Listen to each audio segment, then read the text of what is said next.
Koza Spor'un Adanaspor bölümüne hoş geldiniz sevgili izleyenler. Adanaspor'un deplasmanda oynadığı Balıkesir-Spor karşılaşmasını değerlendireceğiz. Deyim yerindeyse Adanaspor gerçekten uçuruma gidiyor.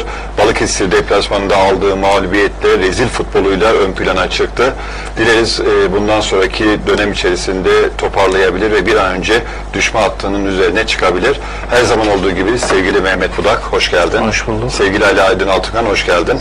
Hem Mehmet Budak hem de Ali Aydın Altınkan'la Balıkesir maçını değerlendireceğiz. İlk sözü Mehmet Budak'a bırakmak istiyorum. Sayın Budak, öncelikle kötü bir 90 dakika Adanaspor açısından nasıl değerlendirirsin? Ya genel anlamda aslında Adanaspor maça giderken bence puan puanlar için gitti ama işte birinci dakikadaki o talihsiz olay, hatta önce Ahmet Dereli'nin kaçırdığı pozisyon aslında bir dönüm noktasıydı. Kırılma anı diyebiliriz değil mi? Kesinlikle. Yani akabinde gelen kırmızı kart, yani aslında çok gereksiz bir kırmızı karttı bana göre de. Savunmanın arkasına atılan bir topta kademe hatalarından kaynaklanan rakibin araya girmesi ve topu kaleciden kurtarması, kalecinin de düşürmesiyle kırmızı kartla Adanaspor kabullenmiş oldu oyunu açıkçası. Ama 10 kişiyken bile oynama şansı varken Adanaspor'da mücadele eksikliği halen olduğu için o sıkıntılar had safhada ve hemen oyunu en ufak şeyde kabulleniyorlar, sonucu kabulleniyorlar. Dolayısıyla fark daha açılmadı, yani 3-0 bitti ama Adanaspor oyunuyla 4-0, 5-0 hak edecek durumdaydı. Zaten bir Ahmet Dereli'nin dışında pek bir pozisyonumuz da yok. Ve neticesinde 3-0 mağlup olarak ayrıldık ve bu Adanaspor için çok kötü bir duruma geldi. Yani alt seviyeye tamamen yaklaşmış olduk şu anda. İlk herhalde sondan 3. veya sondan 3. yani o kademeye, basamağa girmiş durumda. Yani bundan sonrası toplayabildiği kadar devre arasına kadar puan toplaması gerekiyor. Peki şunu soracağım. Ümraniye maçında da buna benzer bir pozisyon oldu. Yine savunma arkasına atılan bir degajdı, Ali Aydın Altınkan'ı hatırlarsanız. Bu maçta da daha maçın 2. 3. dakikasında savunma arkasına atılan bir top. Yani bir yorgunluk yok. Maçın 80. dakikası değil. Nasıl bu kadar savunma arkasına top kaçırılabiliyor? Birincisi, yani kademeye mi girilemiyor? Oyuncuların kademe olayı çok yanlış algılıyorlar. Yani bu genel, sadece bu maç değil, bütün maçlarda bu sıkıntı vardı. Yani özellikle iki stoperden bir tanesi muhakkak kendini geriye sarkıtmak zorunda ama Adanaspor'da hiçbir zaman bu olmadı. Maçlarda da olmadı. Daha önceki pozisyonlarda atamadılar veya atanlar da oldu işte. Bu maçta yine yaşadık. Yani daha maçın başında uzaktan yaklaşık 40-50 metre gelen bir topun savunma arkasına girmesi, stoperler kaçırsa bile beklerin kademeye girmemesi neticesinde her maç bu sıkıntıyı Adanaspor yaşıyor. Bu da pozisyon hatasından kaynaklanıyor. Oyuncular doğru pozisyonu almadığı için atılan her top kalemizde pozisyon olarak geri dönüyor. Peki sen de o mevkide oynadığın için özellikle sana bu konuyu sormak istiyorum. Ne yapması lazım iki stoperin? Yani orada çabuk bir stoperin olmaması bir handikap ama belli cezalıydı biliyorsun. Mecburiyetten Deniz'de Özgür oynadı. Yine aynı stil oyuncular oynadığı için bu sıkıntılar oluyor. Ya Serkan Bey, çabuk stoper olmaması bir handikap gözükebilir ama ağır stoperlerde de oyun bilgisi geliştiği zaman hani bu problemi ortadan kaldırabilir. Popescu yıllarca Galatasaray'da oynadı. Dünyanın en ağır oyuncularından biriydi ama aklıyla oynuyordu. Doğru pozisyon alamıyorlar. En büyük sıkıntı bu. Doğru pozisyon alamadığın zaman işte kademeye de doğru giremiyorsun. Mesela rakip kalede hücum ederken savunma oyuncuları birbirine yakın oynayıp biri kademeli olarak durduğu zaman zaten çünkü her gelen top uzun top olarak gelebileceğini düşünmeli. Yani stoper her pozisyonu kendine dönebileceğini düşünerek pozisyon almalı. Bu olmadığı için, sürekli topa baktıkları için en ufak uzun topta hemen ikisinin arasına bir tane rakip takımdan santrfor veya kanat oyuncusu sıkışıyor ve kaleci de karşı karşıya kalabiliyor. Mesela geçen hafta Engin Hoca'nın röportajında, basın toplantısında şu ifadeyi kullandı. İstanbul maçında 30-35 tane hata yapmışız dedi. Korkunç bir rakam. Evet, rakam çok ciddi bir rakam. 35 pozisyonu tekrardan inceledik diye bir şey. Yani Adanaspor genel anlamda bütün takımın genelinde pozisyon alma hataları var. Yani doğru pozisyonda oyuncu atıyorum ön libero oynuyor. Ön libero'nun nerede oturacağını bilmiyor. Yani ön liberoluk alan işte kendi ekseni etrafında yaklaşık 5-10 metrelik sağa sola gidebilecek veya öne geriye gidebilecek şekilde pozisyon almalı ama bu pozisyonu bir türlü alamıyorlar. Bazen bir bakıyorsun ki orta saha göbeği tamamen bırakılmış. savunma ve forvet arasında bir bomboş bir alan. Yani işte bu hatalar hep Adanaspor'a sıkıntı yaşıyor. Aynı zamanda bek oyuncuları. Yani duracağı pozisyonu iyi bilse belki rakipten önce topu alacak. Veya rakip alsa bile onu doğru pozisyonla karşılasa kendini geçmeyecek. Ama bakıyoruz aynı hatalar tekrar tekrar. Mesela ilk yediğimiz golde yani bu kadar basit çalım yenip bu kadar basit gol pozisyonuna girilen bir takım herhalde yoktur bizim ligimizde. Yani Adanaspor o yönden çok sıkıntılı.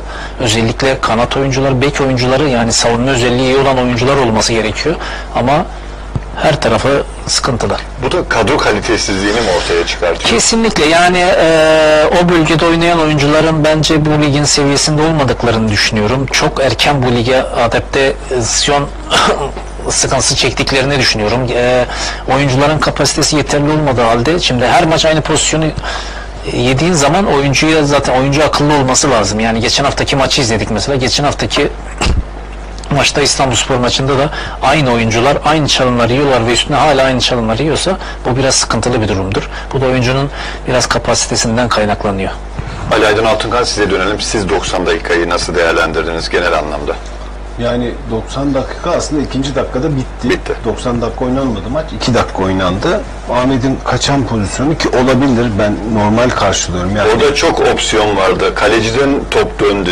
Direğe gitti. Direkten döndü. Gol olabilirdi. Kornere çıkabilirdi. Kalecinin tokatladığı top eline çarpıp içeri girebilir. Ne bileyim ben, direğe çarptıktan sonra içeri girebilir. Dönen top Ahmet'in önüne düşebilir. Ya da o müsait pozisyondaki oyuncunun değil de bir başka oyuncunun önüne düşebilir falan falan. Yani Ahmet orada sağ ele vurabileceği en hani iyi vuruşu yaptı bana göre. Yani Ahmet'e asla bu pozisyon itibariyle suçlanacak şey olduğunu hiç düşünmüyorum. Sıfır bana göre. Ama dönen topun yani pozisyona bakın, o çok uzun atılan topta Renan Diniz ve Enes yaklaşmaya çalışıyor ama çok gerideler. Özgür ve diğer stoper yok yani, ortalıkta bile yok. Ben şunu söylemekten artık çekinmiyorum. Yani geçen hafta da konuştuk. Hani Okan Adil Kurt, isim telaffuz etmek tabii ki hoş değil ama yani 9 maç geçti. 9 maç süresince işte sağ bekte oynayan oyuncumuz belli. Sol bekte oynayan oyuncu belli. Orta sahada kimler vesaire falan falan. Şimdi 8-9 tane bu sene takıma monte edilmeye çalışan gurbetçi tabiriyle o isimlendirdiğimiz oyuncu arkadaşlarımız var. Bunlardan hani 8-9 taneden tabii ki beklenti hepsinin üst düzey olup da takıma böyle süper katkı koymasını beklemiyorsunuz. İçlerinde birkaç tanesinin ilk 11'de oynayabilmesi bana göre kazanç olacaktı. Birkaç tanesi yedek olabilir vesaire falan. Ama geldiğimiz an itibariyle 9 maç sonrasında geçen hafta da size sormuştum, hatırlarsanız bu oyunculardan hangisini ilk 11'de direkt oynar diye söyleyebilirsiniz? Hiçbiri demiştik. Şu yani anda biraz Utku Şen sonradan biraz Utku Şen bile ilk 11 oyuncusu değil. Yani sonradan falan olabilir. Daha çok tecrübeye ihtiyacı var. Çok pişmesi lazım. Ya Özgür'ü aldık stoper diye son dakikada ki hızlı stopere ihtiyaç var. Bunu mükerrer kereler herkes dile getirdi.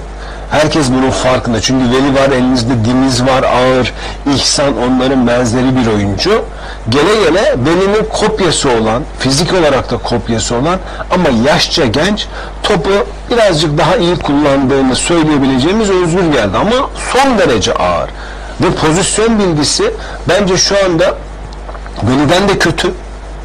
İhsan'dan da kötü, Diniz'den de kötü. Ben birazcık sert konuşuyor olabilirim ama izleyebildim bakın. İstanbul maçını izledik, korkunç hatalar var. Mehmet o bölgede oynamış bir oyuncu olarak bunları çok rahat söyleyebiliyor ve görüyor zaten. Yani defansın ortası ayrı bir problem.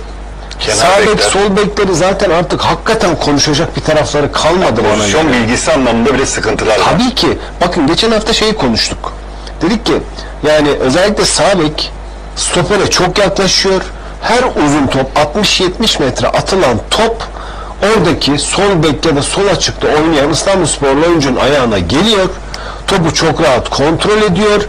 Pozisyon için ne gerekiyorsa yapıyor. Bizim sağ bek ortalıkta yok. Birazcık yaklaşsa topu almasını bile engelleyebileceği gibi en azından rahat almamasını sağlayabilir. Konuştuk. Dönün bakın Balıkesir maçına. Her pozisyon. Serdar yine ceza sahası çizgisinin önünde ya da ceza sahasının içerisinde sağ stoper oynayan oyuncuya yaklaşmış vaziyette. Engin Hoca'nın bir lafına geleyim. Dedi ki hafta içerisindeki sizin yaptığınız röportajda şu cümleyi kullanıyor çok haklı olarak. 30-35 tane pozisyon inceledik biraz önce sizin de bahsettiğiniz gibi. 30-35 korkunç bir rakam. Kesinlikle. Bu inceleniyor ve bunlarla ilgili Emin Hoca'nın bir cümlesi çok anlamlı bana göre. Bunları konuştuk, anlattık sözel olarak ama asıl olan sahadaki uygulama. Demek ki siz ne kadar sözel olarak anlatsanız da Mehmet'in söylediği gibi pozisyon bilgisi itibariyle eksikliği olan oyuncuya sözel anlattığınız teorikte kalıyor, pratik anlamıyla hiçbir şey ortaya çıkmıyor. Örnek Balıkesir maçındaki pozisyonlar. Bir ara verirseniz bu konuyla Mehmet'ten bir şey soracağım. Şimdi sen de uzun yıllar oynadın.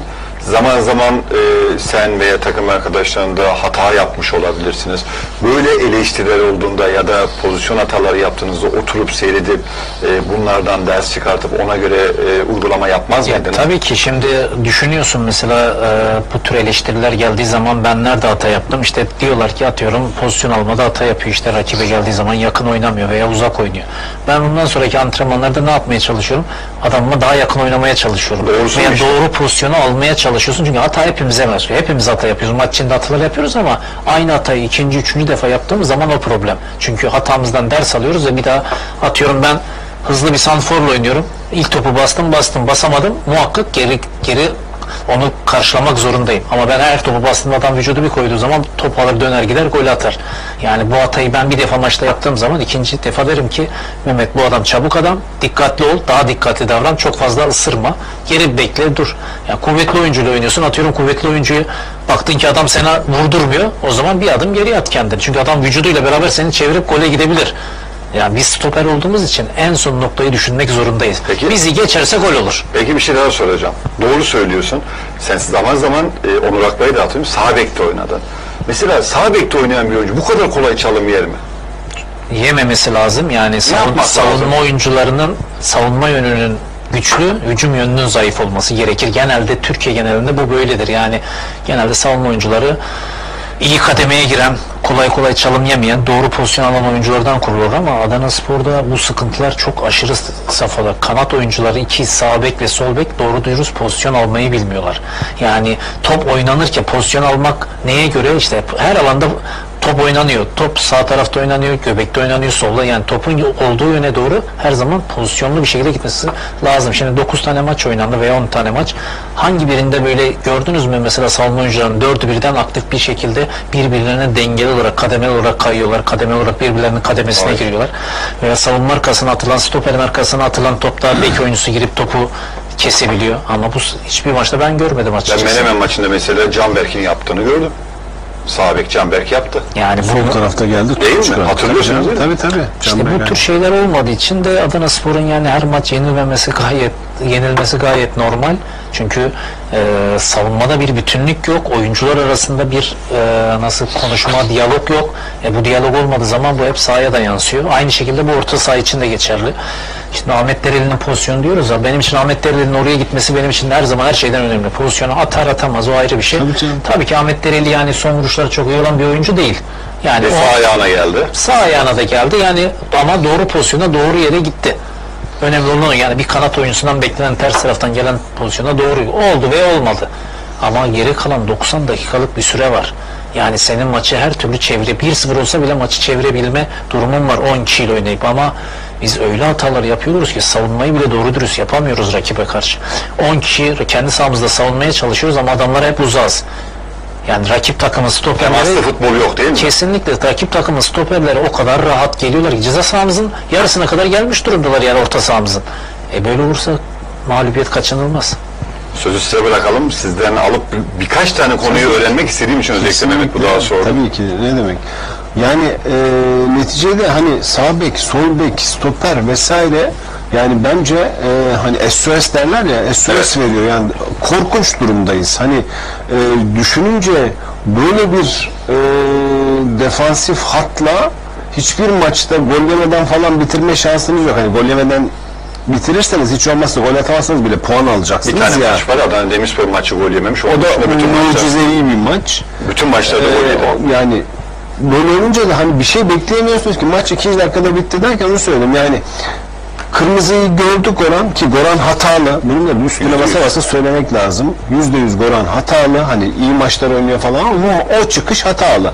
Orada mesela Goran pozisyonda o kontrolsüz hareketi yapmasa sonuç golle bitse mi? Yani 11-11 devam etmek daha avantajlı değil mi? Kesinlikle daha avantajlı. Yani 10'a 10 kaldınız. 11'e 10 kaldınız. Bir kere zaten en azından güç kaybı. Yani %10 çok daha eksik oynayacaksınız. Zaten çok da bir takım değiliz. Hayır şöyle bir şey. 10 kişi oynayıp da karşıdaki takımı hallaç pamuğu gibi atan birçok takım var. Bolu dün 10 kişiyle kazandı diyebiliyorum. Son bilmem kaçın dakikasına uzunca bir süreyi 10 kişi oynadılar ama Spor 10 kişiyle müthiş oynamadı mı? Şimdi oraya getirecek ya. 10 kişiyle çok iyi oynadı. Adana maçında 30 dakika oynadı. Osmanlı maçını 45 dakika oynadı. 4 dakikada uzatma 50 dakikaya yakın. O takım nerede? Yine pozisyon bulmadı mı? Rakip kalede gol attı. Gol de attı yani. Sonuç itibariyle bir şey de vurgulamak lazım. Hani burada Engin Hoca'nın yapacağı falan bir şey yok. Hani Engin Hoca için ben sosyal medyada görüyorum. Bunu da söylemek yani gerektiğini hissettiğim için söylüyorum. Engin Hoca'nın ne yapabilir ki? Ya öyle bir takım var ki şu anda özellikle hani defansif anlamda bekler konusunda, stoper konusunda, orta sahadaki oyuncu konusunda ben Twitter'a şöyle yazdım. Formsuz bir ileri ucumuz var. Bu halledilebilir. Orta sahada alternatif yaratılarak soruna çözüm bulunabilir ama 2 tane bekle stoper hattıyla ilgili anormal derecede kötü yani oraları nasıl çözüm bulunur hiç kafamda yaşatamıyorum bile. Dolayısıyla bizim oraları hani devreye kadar falan böyle bir şeyler bulmak lazım. Yani İlk maç oynayan İhsan niye oynamıyor bilmiyorum. Ya da Abdülkadir bu ligin oyuncusu yıllardır oynuyor. Orta sahada 8 maç bilmem ne oynayan bir tek bu maçta yoktu. Okan Adil'den daha mı kötü? Ya böyle bir şey ben kabul edemem. Serhat da mesela kötü top oynamadığı görev Serhat var altyapınızdan yetişmiş. Özkan'a ne oldu mesela? Geçen sene 32 maçın 32 tane maç oynamış. Özkan'ın en kötü ihtimalle şunu eleştiriyorduk. Diyorduk ki defansif olarak iyi ama ofansif olarak gelişmesi lazım. Vazgeçtik. Biz defansif anlamda da iyi bir oyuncumuz yok ki şu anda. Sol bek defans da yapamıyor. Yani sağ bek ve sol bekin yediği çalımların haddi hesabı yok. Sayısı belirsiz. Dolayısıyla şöyle bir tablo ortaya çıkıyor aslında. Korkunç olanı da o. Biz 8-9 tane yani diğer transferlerle beraber herhalde bir 14-15 tane falan transfer yaptık. Ara bitse okey. Mükemmel. Eze bu lig için oldukça iyi hatta bu ligin üstünde bir oyuncu. Bunları yapanlar her kimse ellerine sağlık. Müthiş iş çıkarmışlar. Remy kalitesi belli ama bir türlü form tutmadı. Onun için bir şey söyleyemezsiniz. O da okey ama geriye kalan yani yerli oyuncu almadık bildiğim kadarıyla. Furkan ben onu geçen seneden olduğu için saymak gereği hissetmedim ama onun yerine eksikleri tamamlamak için bizim aldığımız tüm gurbetçi oyuncuların hepsi fiyasko çıktı. Alman ekolü iflas etti diyebilirim. Yani Alman ekolü iflas etti diyeyim, ne bileyim gurbetçilerle bu iş olmuyor. Biz daha önce yıllar önce de bir denemiştik gurbetçi furyasını. Hatırlar mısınız bilmiyorum. Yani Metin Yıldız mıydı ya da ondan önce miydi çok hatırlayamıyorum sezonu ama. En faydalı olan Ahmet Dereli ile Tevfik oldu bugün ama. Yani ama Ahmet Dereli de 8 yıldır bu takımda. En faydalı olanları söylüyorum. Şimdi bu arkadaşlar belki kendi bulundukları liglerde iyi oyuncu falan da olabilirler. Onlara da bir sözüm yok. Ama burası PTT Ligi bana göre Süper Lig'den de daha sert ve daha farklı bir lig. Aynen. Bu ligde oynayacak oyuncunun şekli, şemali çok farklı olmalı. Bir daha altını çizerek tekrar edeyim. O tüm gurbetçiler kendi oynadıkları ligde kaçıncı ligde oynuyorlarsa ki birçoğunun oynamadığı sezon var yani hiç maç oynamadan gelenler var bize. İyi oyuncu olabilir. Hiç itirazım olmaz. Ama o oyuncular bu lig için asla ve asla uygun oyuncular değil. Bunu itiraf etmek zorundayız. Yani burada bir işte problem var. Transferde bir sakatlık var. Yapılanmada bir yanlışlık var. Bu net. İyi niyetle yapılan bir oluşum da olsa... O scout ekibini geliştirmek lazım. O scout ekibinin önerdiği bu isimleri Adanaspor'un kendi gözüyle de izlemesi lazım. %100 lazım. Kesinlikle yani mutlaka izlenmiştir vesairedir bunlara bir şey söyleyemem. İyi oyuncu düşünülmüştür. İyi oldukları da inanılmıştır. Buna da bir şey söyleyemem. Ama bunun için yeterli olmadıkları bizim ne bileyim ben işte başka hocalar da izleseydi herhalde bunların çoğuna geçen not vermeyebilirdi. Yani bir evreni hiç görme şansımız bile olmadı. Bir zamanlar bir Mustafa bilmem ne gelmişti. eğer Zonguldak Kömür'e gitti. Hayır. O yıllar önceki Almancı şeyinde çok büyük umutlarla 27 yaşında, hiç unutmuyorum yaşını da, 27 yaşında uçuracak, kaçıracak bir sürü haberler çıktı falan filan. Oyuncuyu hiç görmedik ve geri döndü Almanya'ya gibi. Semir hiç görmedik. Evren hiç görmedik. İsa hani kaleci, onu geçtim. Çok sorun değil. Görmedik. Mustafa Eğer Zonguldak Kömür'e gitti. Kadroyu takip ediyorum. Hiç yok. Ben kadroda bile görmüyorum. Yani 2B'nin kadro, Zonguldak Kömürspor 2B'de. 2B'nin kadrosunu içerisinde şu an. izliyorum. Hani oyuncuyu görün diye bakıyorum. Mesela orada Atakan'a da bakıyorum. 2 maç oynadı. 2 maç oynadı. Diğer maçlarda orada yedek oynuyor ya da kadroda yok. Ama bizim hani dışarıdan diye alıp ya da bize dışarıdan getirilen mi diyeyim, ne diyeyim, Türkçesini de kestiremiyorum.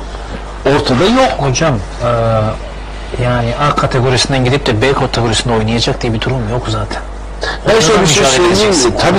Mücadele edeceksin ki daha sert. Tabii. Daha da sert. Kesinlikle. Orada mücadele etmezsen futboldan daha başka şeyler oluyor. Ya ben Göksu'yu arayacağımı hiç düşünmüyordum işin açıkçası. Sağ bekte. Ki yeri geldi Göksu'yu biz Adana Demirspor maçında geçen yıl stoper bile oynattık yahu. Yani Göksu'nun hani yetersiz, eski Göksu gibi olmadığını binlerce kez herkes söyledi, yazdı, konuştu. Ama şu anda Göksu olsa bu takımda çatır çatır top oynar. Ya Serdar'dan ya da Marvin'den 10 gömlek daha iyi top oynar yani. Ne yazık ki öyle durum maalesef. Ben çok üzülüyorum yani. Tonlarca transfer yapıyoruz. Bir sürü de para harcanıyordur. Ama hani bu kadar ya bu birazcık şey, hani para harcıyorsun, karşılığını alamıyorsun. Yani bazen iyi niyette çok şey olabilir, hani suistimale açık olabilir.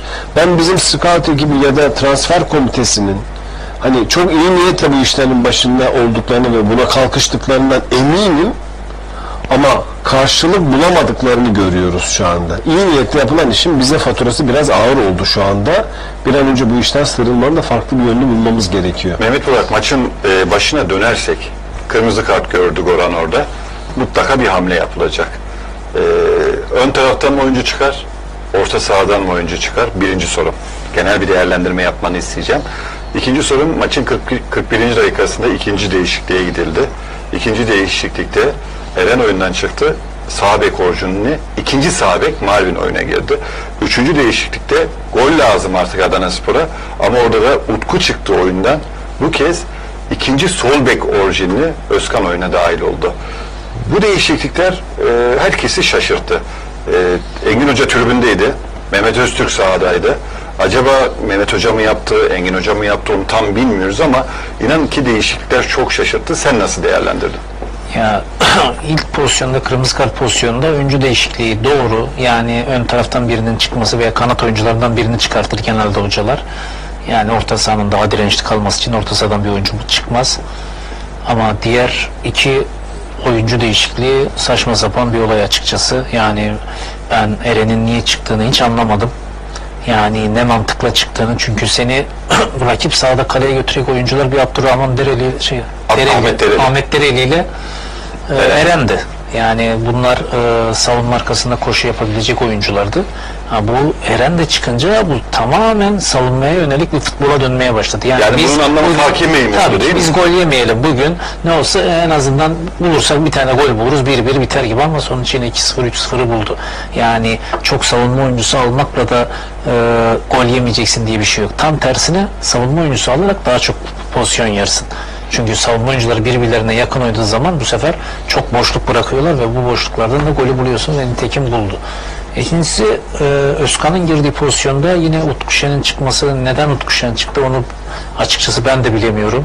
Yani Utku Şen'in yanına başka bir santrforun daha bence girmesi lazımdı veya takviye edecek bir kanat oyuncusunun girmesi lazımdı.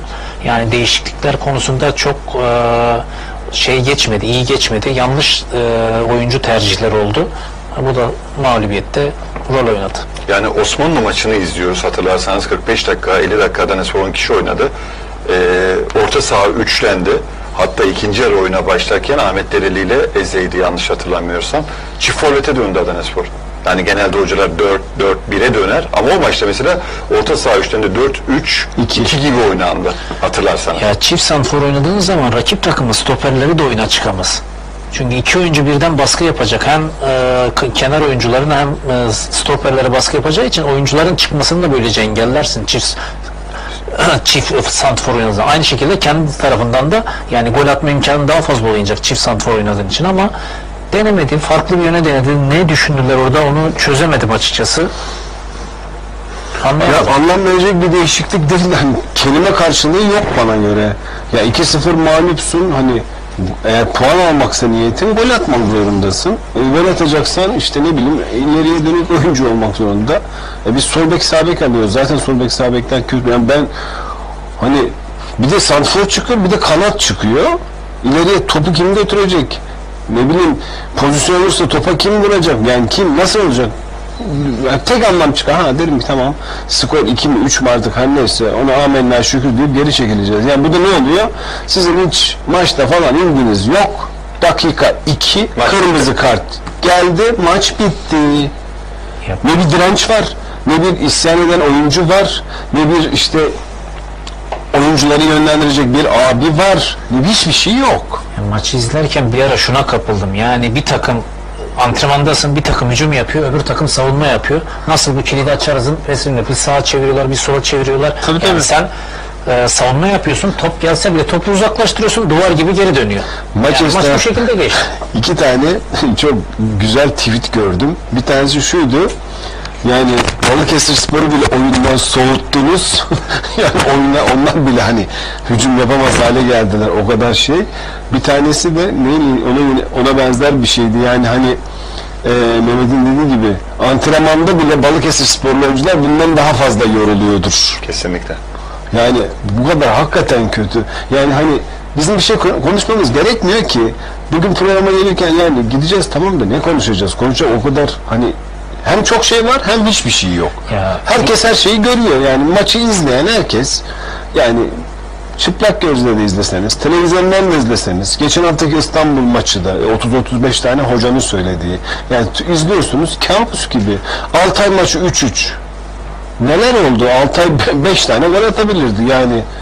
Yani korkunç ya. Burada konuşurken biz de azalmıyoruz. Ben de hep güzel şeyleri anlatmak istiyorum, güzel şeyleri söylemek istiyorum ama üzülüyorsun, biz de üzülüyoruz burada. Yani bu tür eleştirileri de oyuncunun da kendine biraz pay çıkarması lazım. Ya ben burada eleştiriler var. Ya ben kendim adıma eleştiri olduğu zaman diyordum ki bir sonraki maç bunlar bütün eleştirilerine cevap vereceğim. Yani çıkacağım elimden gelen en iyisini yapacağım. Sahada bir farklı bir oyuncu izlettireceğim gibisinden ama oyuncuların bunları eleştirilere dikkate almak zorundasın. Yani sadece bir kişiden eleştiri gelmiyor ki. Bir sürü insandan eleştiri geliyor. Bir sürü insandan eleştiri geldiği zaman demek ki bir problemler var benimle alakalı ve oyuncu kendisiyle alakalı problemler olduğunu düşünüp onu düzeltme yoluna gitmeli. Ama maalesef her maç aynı senaryo, aynı senaryo. Bizim konuştuklarımızı zaten sosyal medyaya açıp baksanız bizim konuştuklarımız aynısını herkes söylüyor. Yani herkes söylüyor. Hani ne bileyim futboldan birazcık anlayan diyeyim hani böyle alim ulema olmaya gerek yok, birazcık anlayan görüyor. İşte sağ bekin sürekli çalım yediğini ben de görüyorum, sen de görüyorsun, öbürü de görüyor. Yani bunda bir şey yok. Ama Mehmet'in söylediği şey hani eleştirilerden ders almak ya da ya ne oluyor bu kadar söyleniyorsa bir şey var mı diye kendimi check etmek gibi bir şeyden bahsediyor ama yani başka bir boyuta çekeceğim işi ama doğru mu yaparım yanlış mı yaparım çok da emin olamadım. Yani Türk oyuncular birazcık daha hassas ve duygusal oluyor diye hesap ediyorum. Hani profesyonelliğin içerisinde bir de amatör ruh var. Ama mesela bir yabancı oyuncu sadece o 90 dakika profesyonel gözle bakar, çeker gider. Hani sonrası onun canını çok yakmayabilir.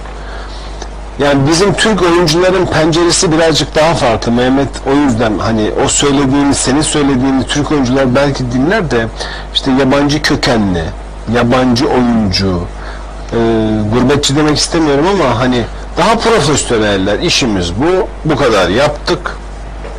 Tamam bay bay falan gibi yani. Ben öyle mi bakıyorlar acaba da diyorum. Çünkü haftalardır aynı sahneler yaşandığı için. Mehmet'e soralım çünkü hem yabancılarla da yaşadı hem Türklerle de. Yabancı oyuncu dediğiniz gibi hocam. Yabancı oyuncu yani çok kimse bundan çok profesyonel anlamda oynar. Bugün oynayamadım der. Ama senin ondan beklentin farklı. Bugün oynayamadım ama sen kaliten bu değil. Bir maç oynayamadın, 2 maç oynayın. Yani her oyuncunun senede 2 maç, 3 maç kötü oynama hakkı var. Ama senede 20 maç kötü oynama hakkı yok. Şimdi bakıyoruz 9 haftalık süreçte yabancı oyunculara da bakıyoruz, Türk oyunculara da bakıyoruz. Bana deyin ki 9 haftalık süre içerisinde şu oyuncu her hafta üst düzey. Ben bu takımda şimdi yani burada söylemek istediğim şey şuydu. Hepsinden daha gayretli ve gördüğüm 9 haftada en iyi oynayan futbolcu. Tabii. Hatalar da yaptı ama iyi oynuyor. Mücadele ediyor. Mücadele ediyor, savaşıyor. Kabullenmiyor. Sadece kabullenmiyor. Nesi varsa ortaya koymaya çalışıyor. Ama yetiyor, ama yetmiyor, ama eksik, ama fazla. O ayrı bir şey. Ama varını, yoğunu ortaya koymaya çalışıyor. Benim vurgulamaya çalıştığım şey o. İşte Mehmet'e söylediğim, yani beraber oynadığı için. Ya ben diyorum bugün bu kadardı. Tamam, bay bay. Ya da işte yani ben gurbetçi oyuncuların da bu kadar profesyonelce düşündüm. Çünkü yetişme mentalitesi, hayata bakış açısı, vizyon, hepsi farklı. Yani ben onların da böyle çok hani vay bu haftada çok kötüydük ama şu. Yani çünkü eğer öyle olsaydı 8-9 haftadır aynı hikaye devam ediyor. Aynı problemler devam ediyor ama hani Türkçe biter, bir gıdım ilerleme yok. Bir gıdım gelişme yok. Yani bir adım atılmaz mı? Sağ bek, yani sezon başından beri sağ bek kabus gibi oldu. Sol bek kabus gibi oldu. O zaman şunu sormak istiyorum Mehmet, bu da şimdi futbolcuların yetenekleri sınırlı olabilir, kısıtlı olabilir. Ama bir futbolcu kötü koşamaz, kötü mücadele edemez. O mücadeleyi görebiliyor musun? Mesela az önce Veli'de gördüğünü söylüyorsun. Ama diğer oyunculara baktığınız zaman o mücadeleyi, o performansı, o savaşmayı göremiyorsun. Ya bu oyuncuların psikolojik durumlarıyla da alakalı. Yani bu sonuçların kötü gitmesiyle işte oyuncular artık kafasında onu kabullenmiş duruma geçmiş. Yani artık ama bu seviyedeki bir süreçte bu kabul edilebilecek bir durum değil. Yani işler kötü gidebilir, sıkıntı olabilir ama oyuncu kendi adına şunu düşünmeli. En azından ben koşmalıyım, ben mücadele etmeliyim. Hiçbir şey yapamıyorsan bile koşarsın, mücadele edersin. Yapabileceğinin en iyisini yaparsın. Yani ama biz cümleyle değil mi? Şu anda bence taraftarın beklediği tek şey savaşan, yani varını onu ortaya koyan birileri. Sonuç alırsın almazsın başka. İnsan aslında en çok üzen de bu Mehmet'in söylediği. Mücadele yok. 2-0 mağlup olursun ama aslanlar gibi savaşırsın, azıplarsın, atlarsın, mücadele edersin. Taraftar seni görür zaten, der bu çocuklar istiyor. Yani yapabileceğini veriyor edersin. Ama 2-0'dan bakıyorsun, şimdi o tamam golü yemişsin, oyun gardın düşmüş ama futbol 90 dakika. Bir bakarsın 2 dakikada 2 gol atmışsın, 2-2 tabii. Her şey olabilir. Var ama futbolda çünkü. Senin gardın düşerse bunu yapamazsın. Yani oyuncularda gard düşmüş. En büyük sıkıntı bu zaten. Bir oyuncuda bu sıkıntılar olduğu zaman artık o şey maçı çevirmen çok giriyor. Yani nasıl ki hiç hesapta yok, yani anormal bir pozisyon oldu. Sen gol atıp öne geçecektin. Belki dönen top, yani 1-0 olacakken dönen top senin kalende, kırmızı kart oldu. Maç başka bir boyutu. Belki benzer bir pozisyonu sen yaşayabilirsin. Hani kendini bir 27 saniyede bir video dolaşıyor gördünüz mü? Twitter'da. Korkunç bir şey.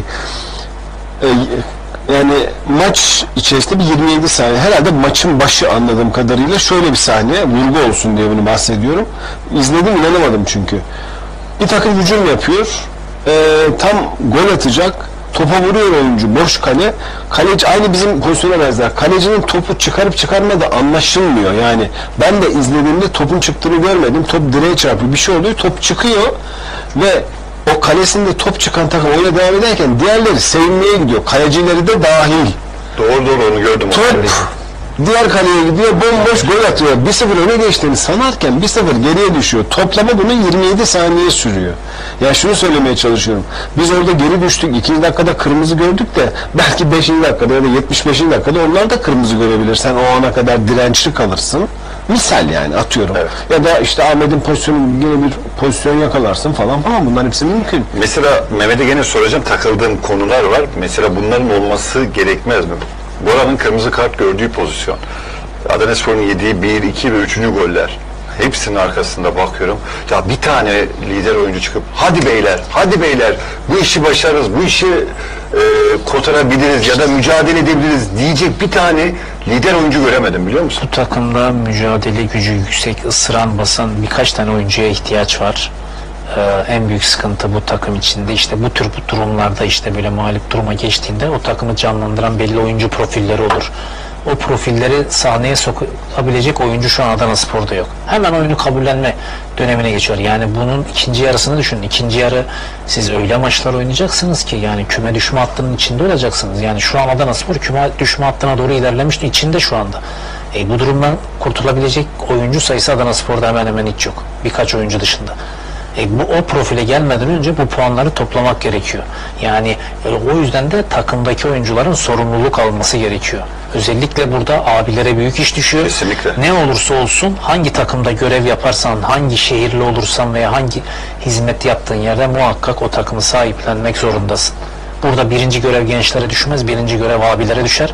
Abiler inisiyatif alacak, gerekirse sahada kızacak ama yapıcı bir şekilde, yani oyuncunun şeyini bozmayacak, moralini bozmayacak şekilde ama kızacak ve onu istediği şablona oturtmak zorunda. Bu takım mücadele etmeli önce. Mücadele etmezse bu ligde başarılı olma şansı yok. Önce mücadele, sonra aklını kullanacak. Aklıyla beraber bunu birleştirecek ama bakıyoruz özellikle son 4 maç, 5 maça bakıyorum, hemen hemen hiç mücadele yok.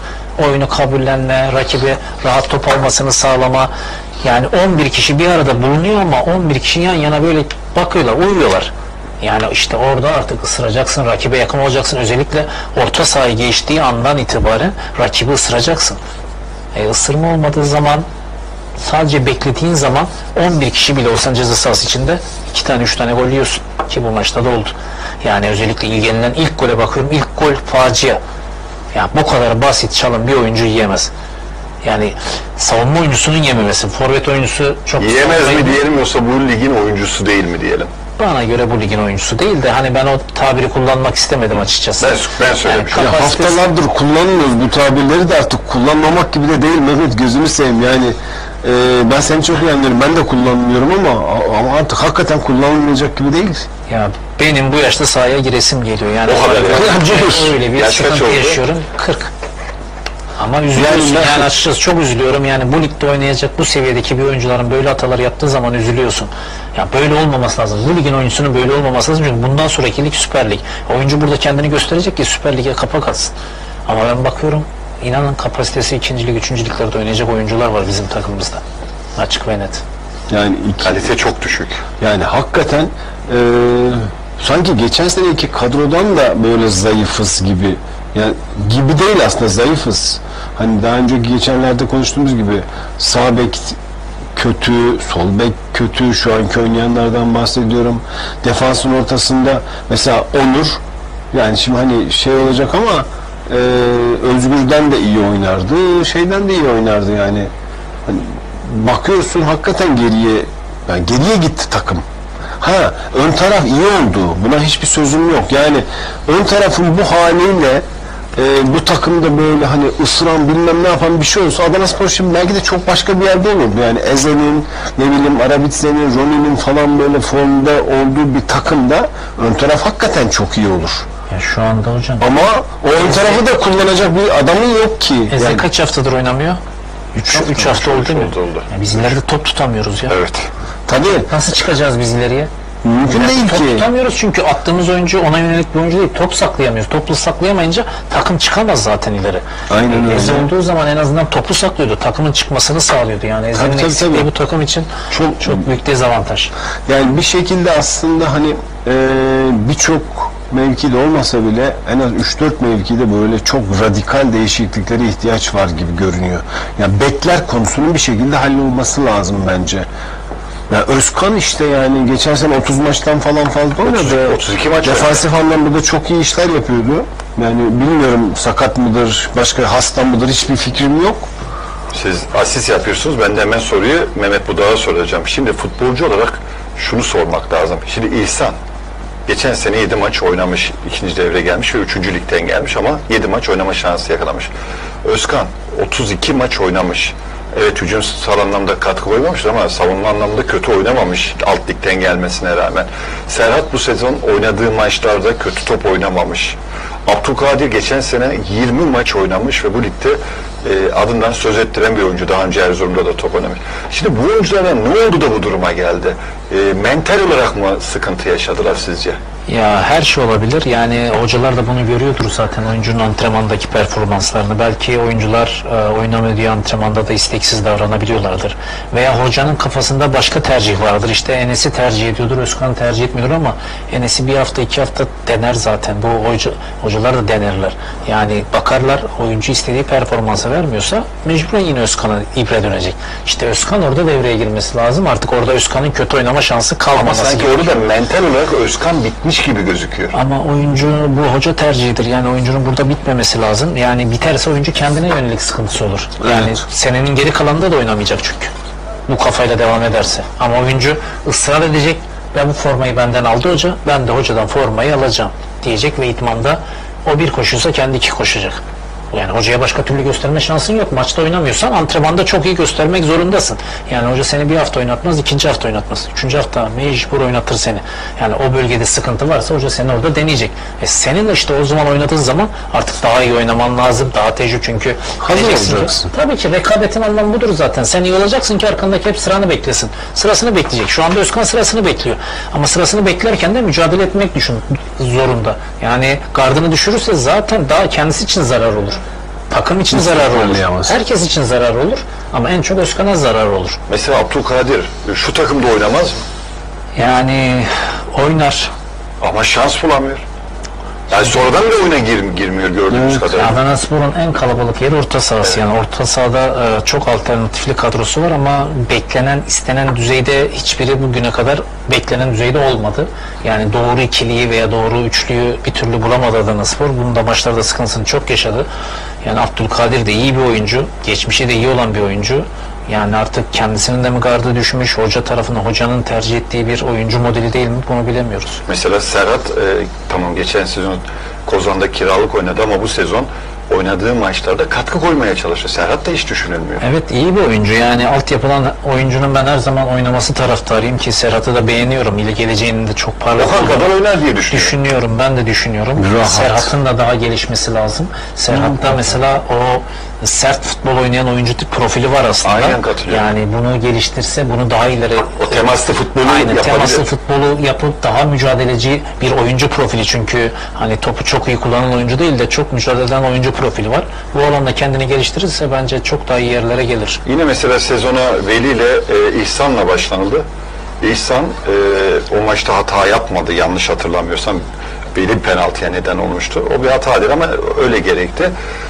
Ama ondan sonra bakıyorsunuz 8 hafta İhsan birçok maçın kadrosunda dahi yok. İlk maç nasıl 90 dakika oynadı, ondan sonra nasıl ortada yok? Ya işte bunu biz de bilemiyoruz artık. İhsan'la ilgili bir sıkıntı olabilir. Belki kulüp içinde hocayla arasında bir problem olabilir veya yönetimin arasında bir problem olabilir. Oyuncunun kendisinde bir problem olur. Hani bunu bilemiyoruz. Bunu aslında yani hocanın değerlendirebileceği bir cevap ama o oyuncu için de sahadaki duruma bakarsak gerçekten bir maç oynadı. Ben iyi oynadığını da düşünüyorum ilk maç. Ama ikinci hafta kadroda yok. Ondan sonraki haftalarda da kadro yok. 8 haftadır yok. Farklı bir nedenlerim var, onu bilemiyorum. Yani benim de hiç fikrim yok ama o maçta 2 penaltı var. İlk penaltı Serdar. Kaçan penaltı, Goran'ın kurtardığı maçın diyorum, Akhisar maçını. İkinci penaltı Veli. Yani hiç İhsan'la ilgisi bile yok pozisyonda. Ama o maçtan sonra İhsan hiç düşünülmedi. Ama yani Çok ilginç geldi bana. ne bileyim ben, hani Deniz sakat vesaireyken düşünülebilir ya da Veli ceza. Bilmiyorum yani, sebep bilmeyince de yorum yapmak saçma oluyor. Ben bu noktada şuraya geliyorum. Şimdi geçen sene oynayan bir kadro var. Bu kadronun üzerine, geçen sene bu ligde oynamış oyuncuların üzerine Georgi, Eze, Roni, bunları monte edip bir de sağ beke, devşirme bir sağ bek, çünkü Serdar'la ve Marvin'le olmayacağı artık gün gibi aşikar. Böyle bir model Adanaspor'u biraz daha mücadeleci ve toparlayıcı yapabilir mi? Yani %100 katılıyorum. Geçen seneki kadronun ön tarafında Gökhan Sazdağ vardı. Robert ya da Kone oynuyordu santrfor olarak. Sağ tarafta da Eren oynuyordu. Eren yine var kadroda. Gökhan ve şeyin yerine Robert de Kone'nin yerine işte Eze geldi. Arabitse geldi ve Roni geldi. Yani ön tarafta Bunu kullanabilirsin. kadro güzelleşti. Kadro zenginleşti. Daha yetenekli ayaklar, daha golcü ayaklar geldi. Dolayısıyla orada level atladık. Yani kademe atladı Adanaspor. Orta sahada geçen seneki kadrodan giden hani kayıptır diyeceğimiz bir oyuncu ben hatırlamıyorum. Şu anda aklıma da gelmiyor kimlerin gittiği ama orta sahada da işte ekstra Serhat eklendi, Okan eklendi. Okan'dan faydalanamıyorsun. Serhat var. Orada da bir sıkıntı yok. Orayı da toparlıyorsun. Geriye ne kalıyor? Kalan zaten aynı. Sağ bekteki oyuncuların değişti komple. 2 tane yeni sağ bek geldi. İkisi birbirinden sıkıntılı. Sol bekte de yani Enes ve Özkan vardı. Geçen sene Özkan oynuyordu. Daha iyi idare ediyordu. Yine Özkan'la devam edip yani aynı sonuçları almak mümkün. Stoper'de Onur gitti. Deniz hiç yoktu. Şimdi Deniz oynayabiliyor. İhsan değerlendirilir. İhsan değerlendirilir. Yani ben yani haddim değil, ne olur kimse beni yanlış anlamasın ama ben değerlendirecek olsam ben herhalde İhsan'la şeyi daha önce değerlendiririm. İhsan'la Veli'yi, Deniz'i daha önce kullanırım. Yani hani Özgür'ün verebileceği çok fazla şey olduğunu düşünmüyorum. Bu tür durumlarda artık yani bu ligin oyuncusu olmadığı için radikal değişikliklerin olması gerekiyor. Yani takım içinde bazı değişiklik. Çünkü bu böyle gidecek. Haftaya da böyle olur. Böyle devam ederse aynı kadroyla çıkarsak hiç değişen bir şey olmayacak. Bazı radikal değişikliklerin olması lazım. Zaten Engin Hoca da bunu görüyordur. Tahminimce de yapacak zaten. Yok başka çıkış yok ki. O zaman daha mücadele eden, daha istekli, maçı almak isteyen bir takım hüviyetine dönüşmesi lazım. Onun için gerekli hamleleri Engin Hoca yapacaktır. Değil mi? Sezon başı bu takım işte çok iyi bir takım olduk. Yani bizler de aynı fikirdeydik işte. Ön tarafa gelen oyuncular, yapılan mücadele, işte ne bileyim bir kaos maçı da olsa kazanılan Eskişehir maçı, arkasından 10 kişiyle Osmanlıspor'dan alınan puan, galibiyetin kaçması falan, böyle insanlara böyle bir pembe hayal. Hatta Adanaspor derbi maçı için böyle insanlar neredeyse o maçı kazanmak için böyle yani çok farklı acayip şeyler söylüyorlardı ki öyle değil tabii ki, ama sonra takım hani enerjisini çekip alırsın ya bir şeyin, ne enerji kaldı ne bir şey kaldı, takım baş aşağı gitmeye başladı. Yani bir garip oldu. Oyuncular da hani gittikçe kötüleşti. Oynadıkça lige uyum sağlar diyorsun. Sertliğine alışır vesaire diyorsun. Bizim de beklentimiz öyleydi. Yani ama tam tersi oldu. Yani aslında hani 9 hafta geçti. Görünen şey deminki de söylediğimiz gibi yani hani bu ligin oyuncusu olmak başka bir şey. Her ligin oyuncusu bence farklı. Süper Lig oyuncusu farklı. İşte PTT'nin oyuncusu farklı, 2B'nin oyuncusu farklı falan falan. Dolayısıyla bizim hani ekol olarak fikren doğru olsa da eylem olarak çok da hani başarılı olamadı. Görünüş o görünüyor. Asist yapıyorsunuz durmadan. Ben asist yapmıyorum. Ben düşüncelerimi söylüyorum. Twitter'dan Gökhan Taşkın bir soru sormuş. Hemen Mehmet Budak'a soralım. Yani sizin konuşmalarınıza benzer olduğu için 8-9 tane transfer edilen gurbetçi oyuncu yerine bu ligi bilen 3 tane kaliteli oyuncu transfer edilseydi daha iyi olurdu. Diğer takımlarda bu kadar gurbetçi oyuncu sayısı fazla olan takım var mı? Yani güzel bir noktaya temas etmiş. Gerçekten bu ligi bilen 2-3 tane oyuncu olsa şu takımda olayların çok çok farklı yöne gidebilirdi. En azından sorumluluk alırdı. Bu kadar sıkıntı yaşamazdı sahada. Çünkü oyuncu da sahada eziyet çekiyor. Böyle skorlarda oyuncu sahada eziyet çeker. Ben de eziyet çekiyordum yani böyle olduğu zaman kafayı yiyorsun yani. Neden olmuyor? Neden bir türlü işte buna çözüm bulmaları lazım. Ama katılıyorum yani çok haklı. Yani siz de az önce söylediniz ya bu ligin oyunculara. Yani bu kadar gurbetçi yerine. Tabii ki yani çok doğru bir cümle kullanmış o yazan arkadaş her kimse. Gökhan Taşkın. Yani 3 tane hani yani bir tane bu lig için sağlam bir sağ bekiniz. Çatır çatır oynayacak bir sürü sağ bek var. Bir tane sol bek hani bu gurbetçi arkadaşların yerine olsaydı o bile çok şeyi değiştirdi. Yani çünkü ön tarafı yani şöyle düşünüyorum hep en çok da o üzüntü veriyor. Ön taraf harika oldu. İyi işler yapıldı. Hani çok zenginleşti. Çok kabiliyetli, işte gol vuruşları olan vesaire böyle hani yıllardır belki de hasret olduğumuz bir santrfor tipi falan da geldi. Ama takımın özellikle geri hattı ve orta sahanın bir kısmı işi bozuyor. Hocam işte siz yine aynı sıkıntıları yaşayacaksın. Devre arası oyuncu transfer etmeyecek isteyeceksin. Şu bölgelere takviye lazım ama devre arası istediğin oyuncuları bulamayacaksın. Çok zor. Yani sezon başlarında buluyorsun ama devre arasında takımlarından ayrılan sorumlu oyuncular veya kadro dışı kalmış oyunculara yönelmek zorundasın. Aynen öyle. Ama yani artık öyle bir pozisyona geliyor ki özellikle bekler konusu yani hani haftalardır aynı şeyi konuştuğumuz için yani ne bulursak bunlardan daha iyi olur mu diyeceğim, ne bileyim ben de ne diyeceğimi şaşırdım kaldım yani ama çok üzülüyorum yani vallahi çok üzülüyorum. Samet Kılıç bizi izliyor. Adana'ya selamlar demiş, Adana dışından izliyor. Her ikinize de selamı var. Kendisine teşekkür edelim.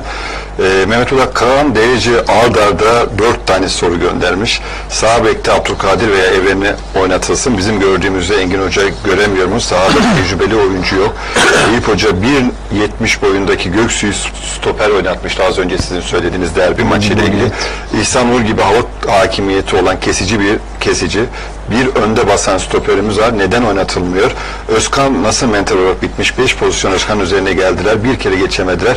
Sol bek Özkan'ın hakkıdır bence. Gurbetçi futbolcuya karşı değiliz ama önemli olan futbolcu olabilmesi ifadesini kullanıyor. En son cümleyi çok beğendim. Yani ben ama Özkan'a... Biz de karşı değiliz gurbetçiye. Kesinlikle orada bir yanlış anlaşılma olmasın. Arkadaş bence çok güzel söylemiş. Yani ama ben oynayabilecek. O Özkan bitmiş olabilir derken yani sürekli oynatılmıyor. Gerilemiş. Gerilemiş mantığıyla söyledim orada yani Özkan'ın kötü oyuncu olduğunu asla söylemedim. Yani son cümleye gerçekten bayıldım. Hani gurbetçiye falan karşı değiliz, öyle bir şey yok. Ama gerçekten bu lig için oynayabilecek kabiliyette ve kapasitedeyse, mesela bir Bahattin Köse de gurbetçi. Hakan Barış da gurbetçi. Hakan Barış da gurbetçi ama çatır çatır bu lig içinde top oynuyor yani. Neler söylersin Mehmet Budak? Ya genel anlamda söyledikleri şeyler doğru. Şimdi işler kötüye gittiği zaman sallamak çok basit bir şeydir yani ama bizim takımımız öyle bir takım olmuş ki artık yani oyuncuların yetersizliklerinden bahsedecek duruma geliyoruz. Yani oyuncunun kapasitesi bu kadar ve biz bu kapasite üzerinden değerlendiriyoruz ki burada gurbetçi oyuncuların hemen hemen 9 tane 10 tane gurbetçi oyuncudan ilk 11'i zorlayabilecek oyuncu yok.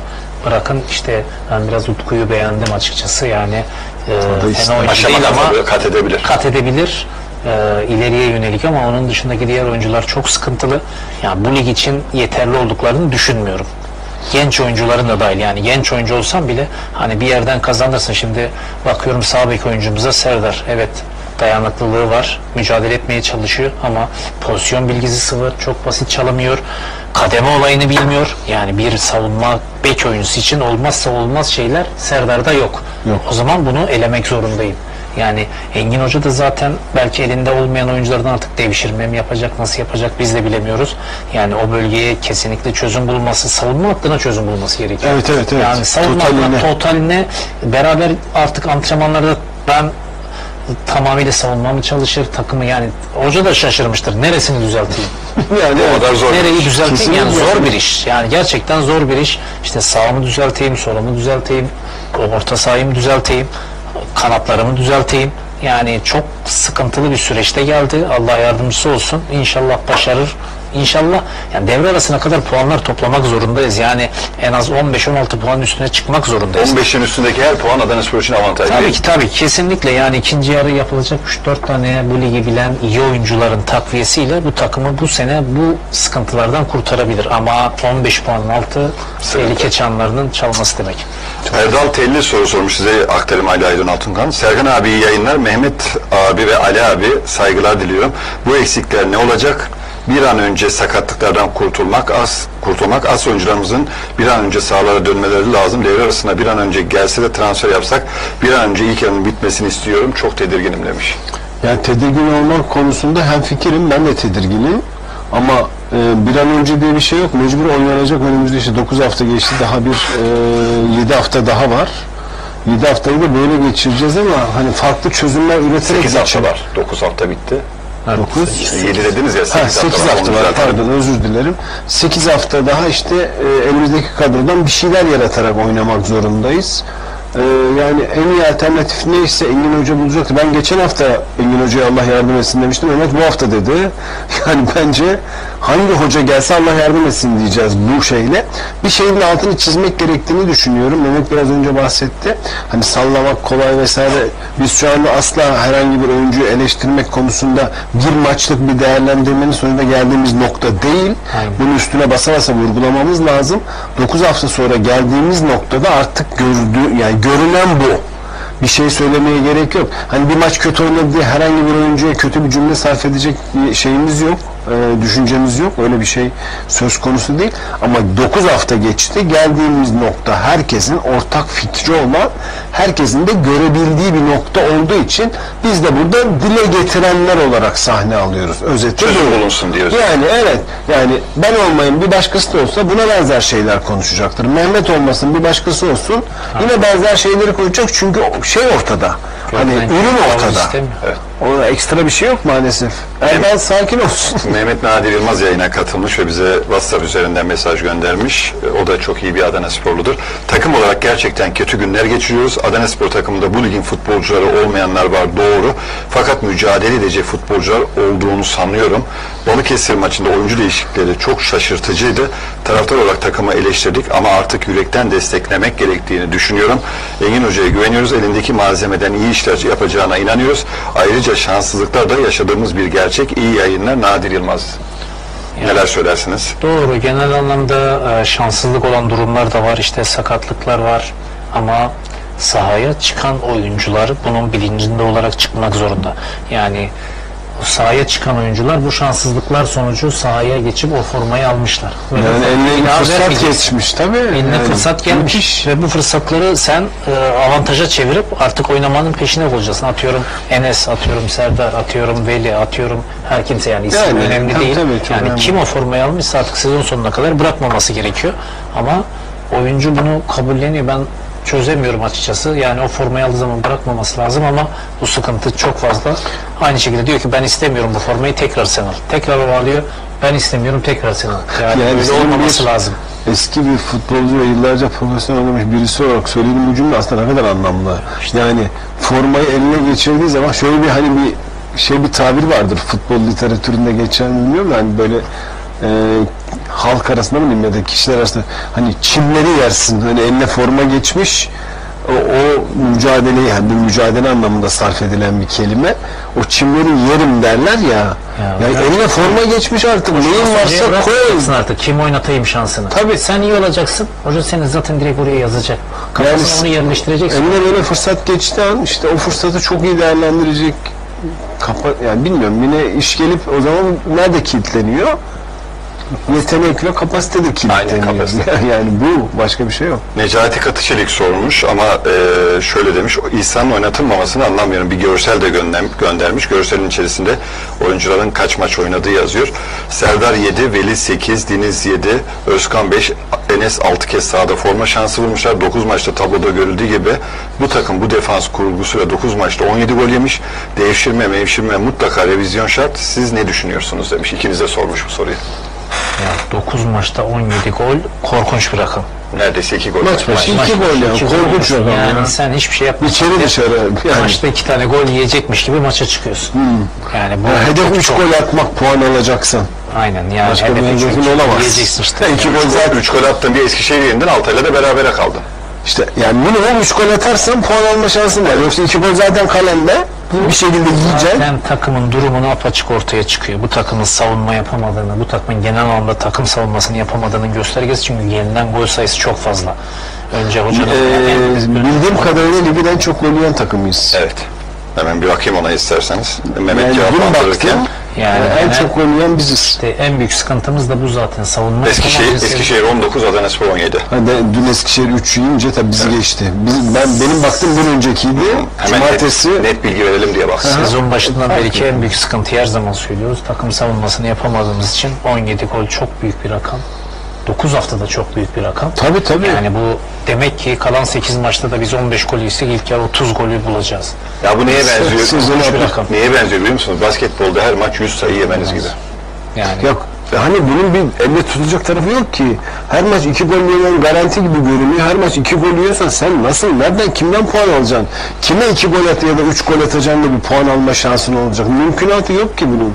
Sorular çok fazla ama ben hemen yetiştirmeye çalışayım.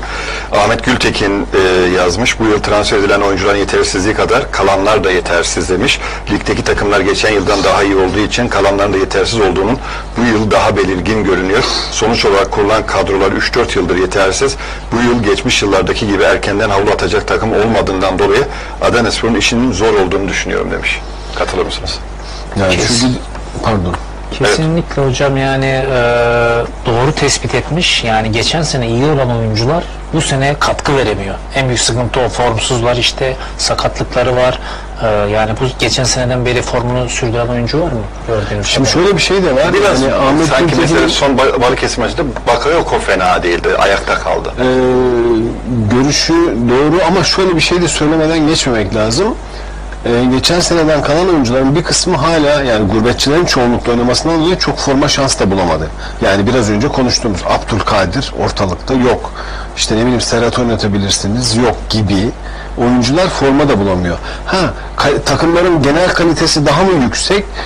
Birkaç tane takımın gerçekten kalitesi yüksek ama bizim açık olarak görülen, işte sağ bek gitti, Digao vardı, Göksu vardı, Berkan, hatta 3 sağ bek vardı geçen sezon başında.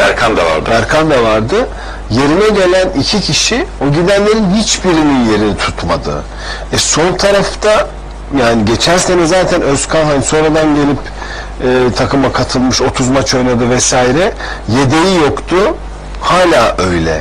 Defansın ortasında bu ligin çok büyük tecrübelerinden biri olup yerini gelip hani topa kafasını uzatan, tekmeye kafasını uzatan Onur gitti.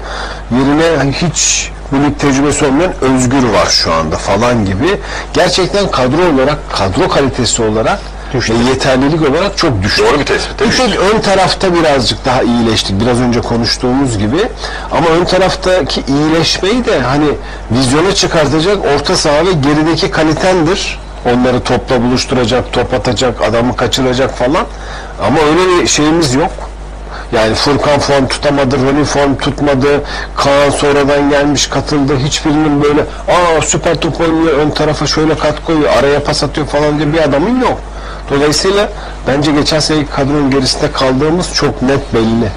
Senin görüşün nedir bu konuda? Çünkü doğru bir tespit var orada. Çok doğru tespitler. Yani genel anlamda işte takım sıkıntılı. Ben de oyuncuların geçen seneki formunda olmadığını düşünüyorum açıkçası. Yani geçen sene çok iyi oynayan işte Özkan 32 maç oynamış ama bu sene diyorsunuz ki mesela oyuncunun oynamadığından dolayı psikolojisi de bozulmuş olabilir. İşte oyuncu burada ortaya çıkacak. Bu sene daha da üstüne koysa belki transfer yapacak. Geçen sene 32 maç oynadı.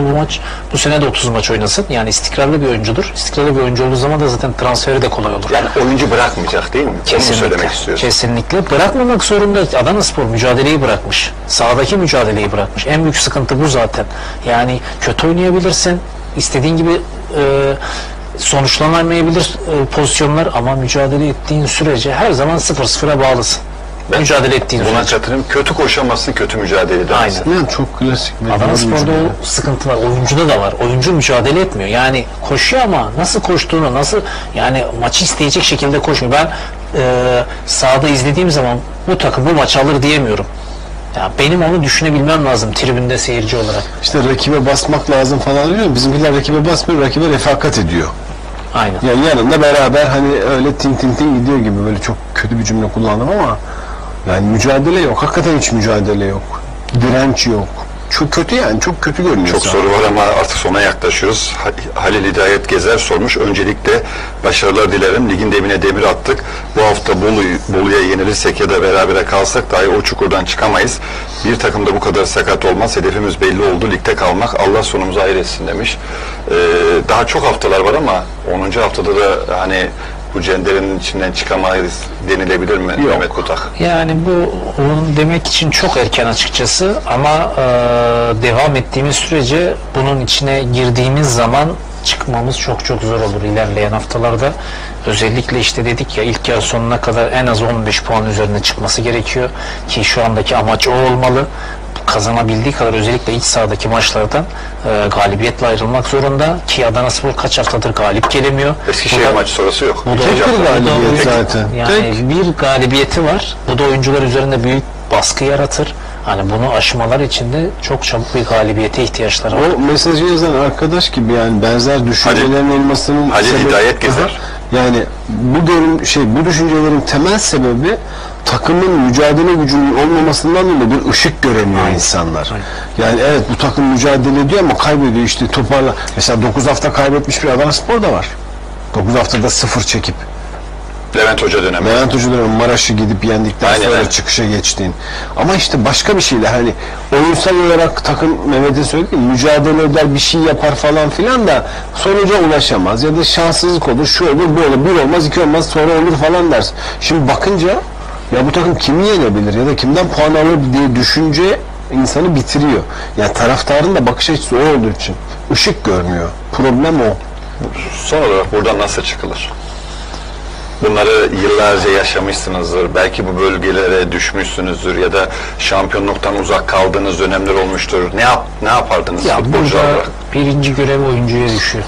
Oyuncu, ben nasıl olsa ben işimi yapayım, çıkayım, oynayayım, gideyim, dinleneyim moduna girerse bu işi kaybetmiş demektir.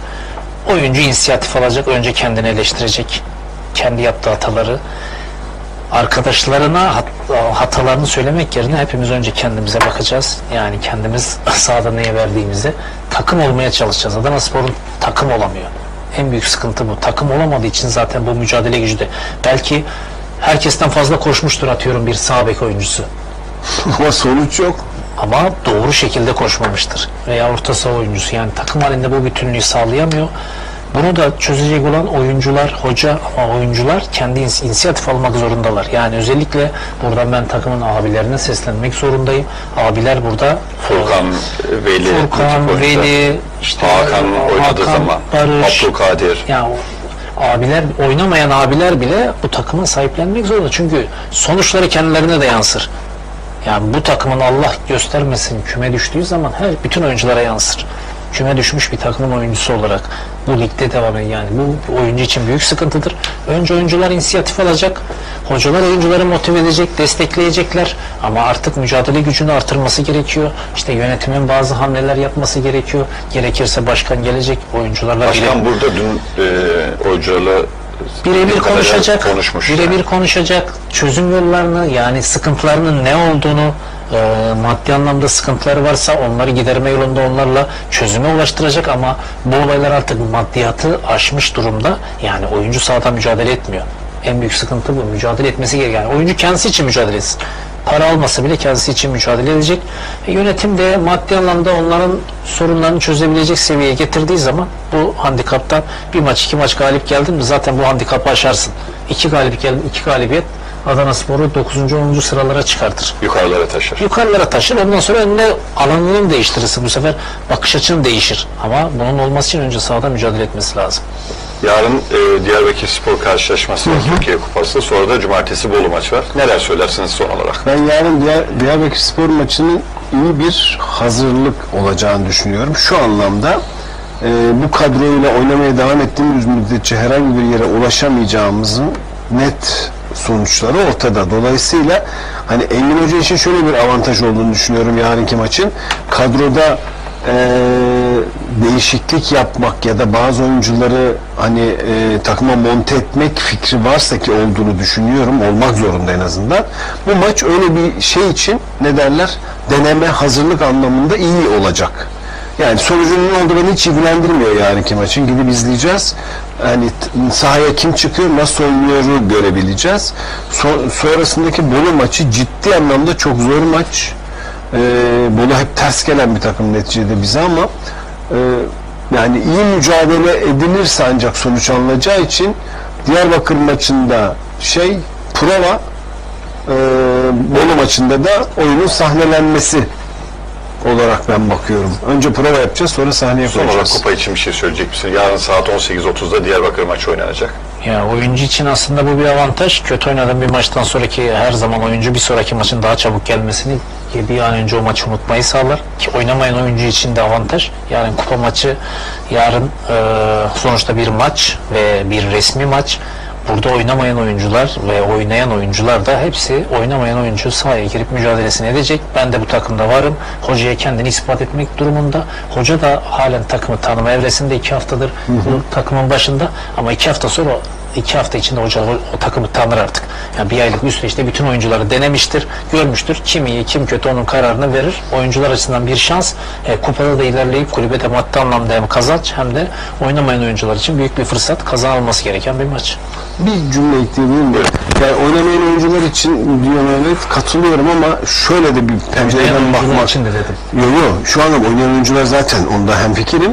Oynamayan oyuncu derken bugüne kadar hiç forma yüzü görmemiş Semir'in ne yapacağını görmek gibi değil bana göre bu maç. Ya da Evren ne yaparı görmek değil bu maç. Aynen. Bu takımda bu gidişatta 9 haftada gelinen noktada nereye revizyon yapılması planlanıyorsa onları görmenin denemesi bu Diyarbakır maçı bana. Atıyorum sağ bekte değişiklik yapmak gerektiği aşikar. Oraya ne yapılabilir deneyebilirsiniz. Bir hocam galip gelip moral olsun. Tabii, yani. tabii. Sonra özgüveni kazansın yani. Kesinlikle. Her şekilde en kötü galip geleceksin. Haftalardır, 9 haftadır hiç kadroyu görmemiş bir önce ya bir de buna bakayım bu ne oynuyor falan olacak bir maç olarak bakmıyorum, onu söyleyeyim. Hoca da öyle bakıyordur. Yani bence öyle bakılmayacak işte. Sağ beki kimi monte ederiz, orta sahaya kimi monte ederiz, stoperde ne deneyelim falanı. Ne diyelim derken ne oynadığı belli olanların arasından.